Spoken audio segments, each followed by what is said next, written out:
โอ้โหมาแล้วครับวันนี้ครับมหากรรมแม็กซ์ไนครับคุณตั้มครับ จัดหนักจัดเต็มเลยวันนี้ วันนี้มาถึง 4 คันครับแม็กซ์ไนครับในร้านเรานะคุณตั้ม ผม มาติดอะไรบ้างครับวันนี้ เดี๋ยวมาดูที่คันแรกกันก่อนเนี่ยก็คือชิ้นเต็มทั้ง3คันเลยนะครับอันนี้ลำโพงเป็นฟอร์มข้อหน้าหลังนะครับแล้วก็โค้แอมฝังซับนะครับเป็น Mercury แล้วก็จะมีในส่วน DSP เป็น Alpine 48088นะครับนอกจากนั้นซับจะเป็น10 นิ้วด้วย โอ้โหทำการหล่อตู้ไฟเบอร์ด้านหลังนะ โอ้โหสวยงามลงตัว ใช่ครับ AI Box หัวหมอนด้วย ใช่ใช่เฮ้ยคันหนึ่งครับคันต่อไป นี่ครับชุดใหญ่มาทำนี้ไม่แพ้กันคันนี้เป็น Full Set Audison นะครับเป็นลำโพง Audison ทั้งหมดเลยนะครับใช้ DSP Power Amp ต่างๆในปรับจูนเป็น Audison แล้วก็มีการเพิ่มในส่วนของตัว AI Box แล้วก็จะเอาหัวหมอนคู่เหมือนกัน ใช่ครับ แล้วก็ Full System เต็มระบบ แล้วก็มีในส่วนของตัวเล่นเพลงของไฮเลสตัวอะไร บีคอนคอนจันบีคอนครับตัวนี้ครับระบบเสียงไฟเบอร์ออปติกครับ เป็น Audison Full Set ครับ เดี๋ยว คัน ดู นี้ กัน นี่คันนี้นี่ติดตั้งแบบหล่อเสาถามทางด้านหน้าด้วยนะ สวยงามลงตัวเนี่ยอันนี้คันเดียวพลาดไม่ได้เลย เดี๋ยวไปชมการติดตั้งด้านหลังหน่อยครับ ได้ครับสภาพ เราทำเป็นตู้ซับ 10 นิ้วครับหล่อไฟเบอร์ด้านหลังครับ ได้ครับผมมีตามผมมาดูได้เลยนี่ครับ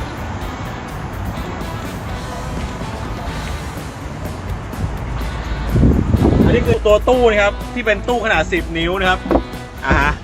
ถ้าตู้เดิมโรงงานจะเป็นตู้ไซส์เล็กๆแบบนี้นะครับจะเป็น 8 นิ้วอันนี้คือตู้ที่มากับโรงงานนะครับแต่นี้เราทำตู้ใหม่ขึ้นมานะครับใส่เป็นซับออริสันขนาด 10 นิ้ว ฝังเข้าที่เดิมนะครับเดี๋ยวพอประกอบแผงเข้าไปรถคุณลูกค้ายังเดิมๆแต่ว่าได้คุณภาพเสียงที่ดีอย่างแน่นอนนี่เรียกว่าฟูลเซ็ตกันเลย ไม่เกินนาทีนะคุณตั้มนะ ใช่เดี๋ยวเราไปดูอีกหนึ่งคันนะครับนี่มาที่คันที่3คันเลยดีกว่า โอ้โหคันนี้ครับ อันนี้ใช้เป็นลำโพงคอเข้าเหมือนกัน รุ่นหน้าไม้ครับตัวนี้ครับ ใช่ครับแล้วก็ power amp เป็น Mercury 2 ตัวนะครับ ครับ ตัวโมเซอร์ใช้เป็นกาซูโม่ลำโพงเป็นฟองข้อนี่ซับเป็น10 นิ้วฟองข้อ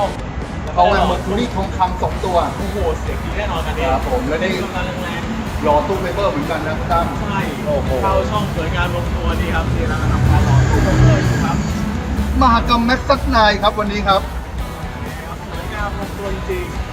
ส่วนอีกคันหนึ่งครับคันนี้ครับ ๆนะครับคันนี้มาเพิ่มในส่วนของตัว AI Box แล้วก็ในส่วนของตัวหัวหมอนที่เป็นระบบ Android ครับ นะครับนี่ดูได้เลยครับนี่ฮะหัวหมอนติดตั้งเข้าไปแล้วนะครับสามารถเล่นแยกได้อิสระนะครับตัวหัวหมอนเนี่ยนะครับสามารถดาวน์โหลดแอปพลิเคชันได้นะครับพวก Netflix ทีวีออนไลน์นะครับรวมถึงการดาวน์โหลดแอปผ่าน Play Store นอกจากนั้นเราสามารถที่จะดูตามจอด้านหน้าได้ด้วยนะครับนี่ฮะลิงก์จาก AI Box ด้านหน้ามาออกจอด้านหลังแบบนี้ จอใหญ่ถึง 13.3 นิ้วนะครับคุณตั้มตัวนี้ ใช่จอใหญ่ภาพคมชัดมากๆครับเรียกว่าสวยงามลงตัว จัดเต็มคาราเบลครับ ยังไงครับ ฝากผลงานของร้านวิลาดออเดอร์เลยครับ